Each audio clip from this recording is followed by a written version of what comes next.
Hello! Today we are wrapping up 2020's stats and we're also doing reading survey time. Shout out to Books and Lala for actually having the questions in the description. Appreciate that. It's always the toughest part of doing this every year is finding somebody who listed out the questions for the reading survey. I also forget every year just how long of a video this possibly can be if I don't keep things moving along. So, telling you right now, I'm gonna try to keep things snappy because we got a lot of ground to cover. We're gonna talk about stats at the end of this, which are I love collecting and talking about, but if you don't care about that, I'll have some timestamps below. And yeah, this is my just sort of last kind of summary of how my year of reading went for 2020 before we fully move into prepping for 2021. Also, I do want to mention that this year, because I now have a full 10 years worth of data in my reading spreadsheets, I am going to be doing a decade stat video in a couple weeks. So look out for that.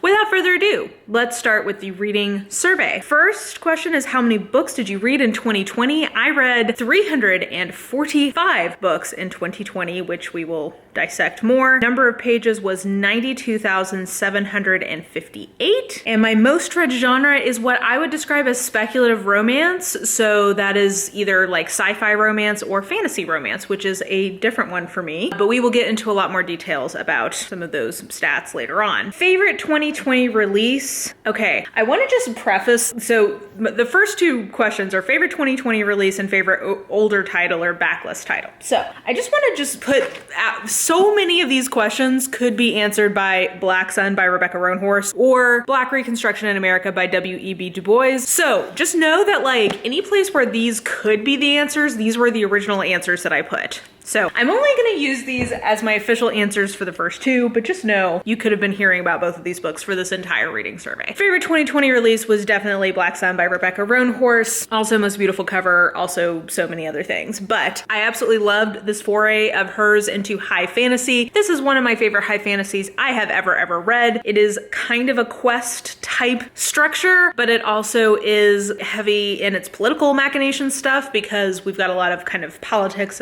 among the theocracy that is ruling a big part of this society. It moves along at a really nice clip, and it is the first in a trilogy, so I cannot wait to read more, but so good. Also, we've got Gods Walking Among Us on the mortal plane, which is also something I enjoy. So favorite 2020 release for sure, and could have been the answer for like half of this list. And then favorite backlist title, I am gonna go with Black Reconstruction by W.E.B. Du Bois, which is a history of Black Reconstruction in America, 1860 to 1880. Beautifully written, fantastic historical nonfiction, interesting as a primary source document because this is now a classic of nonfiction. It was written, I believe, in 1935. So it's primary source and its historiography. I think it has a really important perspective on American history that we do not get taught very often here in the US. And I think that if you did not encounter this as a part of your education at some point, if you were an American, rectify that. I am very glad that I did. Okay, so just know that those two books could be the answer for many of these. But we'll move on from that and go with a book that lived up to the hype. I'm gonna go with One by One by Ruth Ware just because she had been such a hyped author to me in general. And I know for a lot of other people, this did not live up to the hype, but for a contemporary, isolated, closed circle mystery, not thriller, I thought that this really hit the spot and did a great job executing on the trope and made me want to try a lot more from the author because I think her sensibilities match with what I tend to like in mystery thriller. Even if it's not everybody else's cup of tea, it was definitely mine. So for me, this definitely lived up to the hype. For me, a book that did not live up to the hype, I'm gonna go with Red Rising just because that's probably the most hyped book I read. Yeah, I would say that's probably the most hyped book I read that I didn't super love. It would be either that or the first book in Wheel of Time, but I'm gonna go with Red Rising because I think I've heard more people have more critical things to say about that first book of the Wheel of Time series. So yeah, Red Rising was fine. I gave it 2.5 stars, but definitely didn't inspire me to continue on in the series. And I know that that is a much loved sci-fi series within the bookish internet. So the next is biggest reading accomplishment. And I'm going to have to say finishing off all of the oeuvre of Agatha Christie for the first time. I have now officially read every Agatha Christie book under that pen name once. I've got a few that I'm going to reread next year for then doing a big re-ranking video go for all of her books once I have recently read all of them, like within memory, that I can really like firmly recall my impressions. My favorite character, I would say my favorite female character was Jane Doe from Jane Doe by Victoria Helen Stone, and my favorite male character was Zaph from Take a Hint, Danny Brown. So they tie. My least favorite character, I don't know that I had characters I like super hated this year, but who is the dude? He's the head of the Shadowcat clan. On Ice Planet Barbarians. Okay, Ice Planet I'm trying to remember because I'm so bad with names. Irek. That dude, I am not into at all. I'm sure that Ruby Dixon will sell me on him eventually, but I was sort of so-so on the entire, almost like most of the Shadowcat clan. Udron was great. Atem, now that I've read his book, like I'm more sold on him. And Ojek, I've gotten at least a little glimmer into what his deal is. I don't know what Iraq or Irek's deal is, but right as things stand right now, I am not feeling it, and I will be very interested to see how he gets turned into somebody I want to read about. Book with the most surprising moment. Okay, I'm not going to tell you what book this is. I'm not going to tell you anything about this book. I'm going to describe the kind of moment this was, because it would be a spoiler, so I can't tell you specifics. But there was this moment in a book I read this year that was the equivalent of in Mean Girls when Regina George actually walks in front of the bus, where you think that she's just daydreaming and it's not real, and then you realize like, oh no shit, she just got hit by a bus. It was that kind of moment, and I literally went like, oh damn, like I was like, oh, it really startled me. So that was literally the most surprised I was by a book of just like, oh okay, you just went there. Wow. Favorite writing of the year. Okay, I'm gonna go with The House in the Cerulean Sea by TJ Klune, because this executed a whimsical tone probably as well, if not better, than any other book I've read.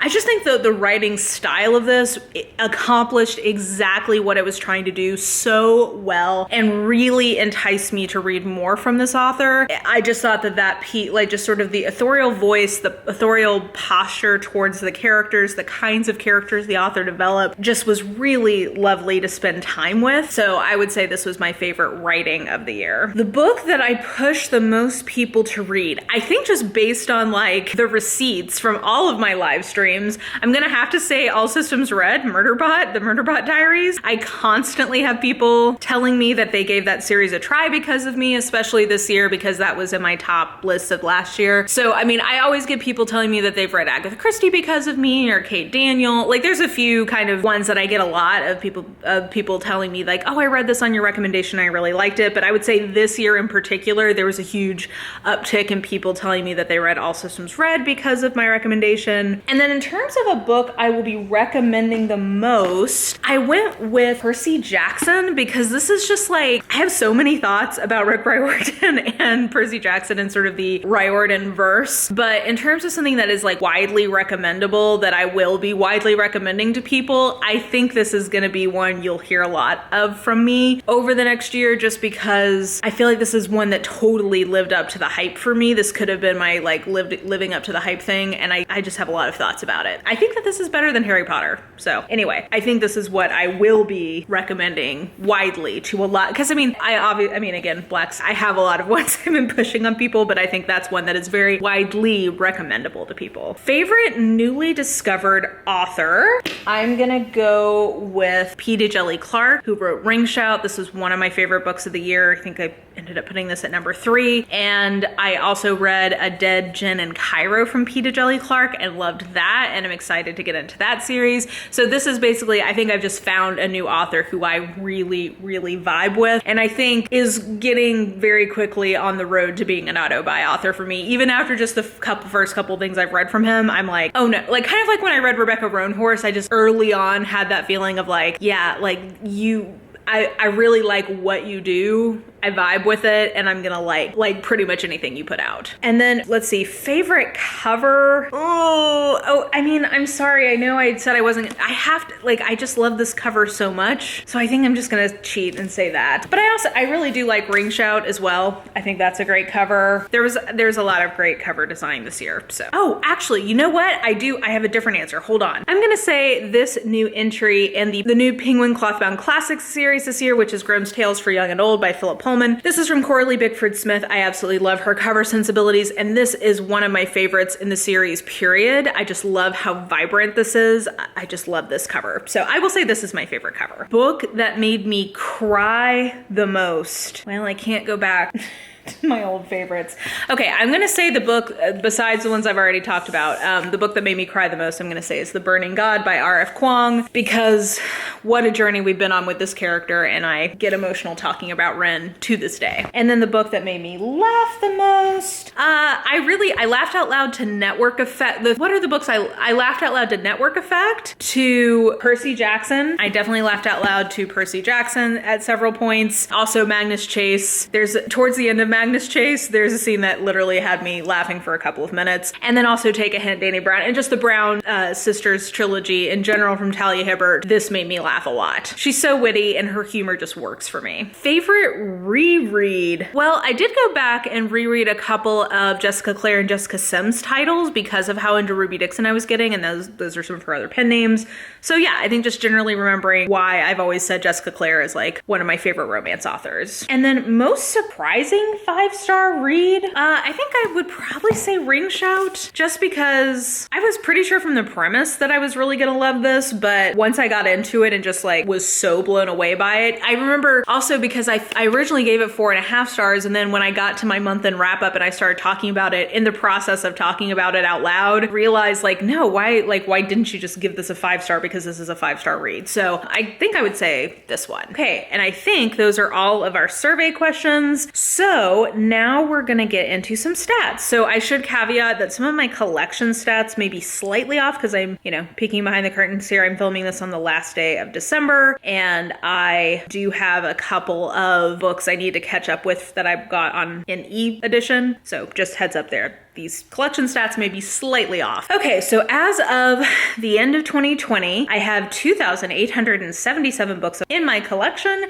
of which 72% are ebooks or audiobooks, which is in alignment with my overall collection strategy, which is I try to get physical books that I think I'm going to keep, as opposed to ebooks are a little bit more kind of disposable to me. Unhauled, 195 books from my TBR this year. I unhauled / read, like basically 195 books moved out of my owned TBR pile this year. I had a net addition of 104 books to my collection, which is very similar to last year's, which is letting me know that I'm getting pretty good at just sort of intuitively regulating the rate at which I am growing my collection. I know that sounds like a lot of books, but just to remind you, I read 345 books this year. So really adding 100 is like roughly a 4-month supply of books for me. So I feel like that's pretty reasonable. Like if you read 12 books a year, that would be the equivalent of adding 4 to your collection. So anyway, I already talked about that I read 345 books, so almost a book a day, but not quite. My all-time high was somewhere in the 400s, I think almost 500 that year. So not an all-time high, but still a lot of books. Even for me, that's a little bit high, I think. I did read, my average page length was 269 pages, which is a little lower than average for me, which is a part of why my volume was so high. I did read a lot more like shorter things this year, so that's part of it. Average publication year for me was 2016. So on average, the books I was reading was about 4 years old, which is much more weighted to frontlist than I would really like. I would ideally like that to be closer to 10 years. So that also tells me I'm reading a little bit more frontlist than I want, which bears out because I read, of my 345, 142 of them were frontlist, meaning they were published in either 2020 or 2021, which is 41% of what I read. Ideally for me, that would be closer to 33%. So I'm reading a little more frontlist than I would like. So I will keep that in mind going into next year. However, because I was reading so much frontlist and so much from publishers, the average amount of time things had been on my TBR was only 3 months this year, which is much less than normal. Normally that's closer to 6 months to a year. So I was getting to things faster, but it's because I had a deadline on them. 64% of the books I read came from my TBR, and I define TBR as books that I own, not just books that I'm like wanting to read or thinking about reading. So 64% of them were books I owned. Of that grouping of books, 34% of them were books that I paid for, so about 118 books, which led to an average book cost of $2.93. Again, talking earlier worrier about the fact that I do have a lot of my collection as ebooks, and I tend to wait until ebooks go on sale. That drives down the cost, like the average cost of book. So to me, that's more important than the cost of any one book. My goal is to have my average book cost be close to like $3 to $5. So for me, that's doing great. In terms of some of my demographic stats, I'm really pleased with this first one because I hit this goal for the first time since I've been tracking it, which is that 41% of the books that I read were what I would describe as not like me. So that means that they were either written by or featured main characters who were not like me in some meaningful way. So either, religion or socioeconomics or abledness or mental health or race or sexual orientation or gender identity. Something meaningfully made the book something that was outside of my experience or from voices that are outside of my lived experience. So my goal this year had been to hit 40% and I hit 41. So that's the first time I've hit my goal on this metric since I've been tracking it. And next year the goal is to get to 50%. So we're on the right track. We're trending in the right direction, but we'll see if I can get there. 17% of what I read were from authors which I'm saying were not female identified. That really should be like woman identified, but that sounds weird to my ear. So anyway, people who are either identify as men or who do not identify as men or women. So I think that's roughly what I did last year. I read a lot from women, to be honest. Like, it's hard. It used to be I read way more from men, and now I read way more from women. 14% of the books I read, I completed in audio to some degree. So sometimes I was listening as audio and reading from an ebook or a physical book, but sometimes it was purely audio, but 14% audio was part of how I got through them. And then 5% of what I read was YA, which is pretty consistent year over year. In terms of my genre breakdown, like I said, I was a little surprised that my biggest category, I think, this year was speculative romance, followed by contemporary romance. That's pretty typical because I do read a lot of sort of like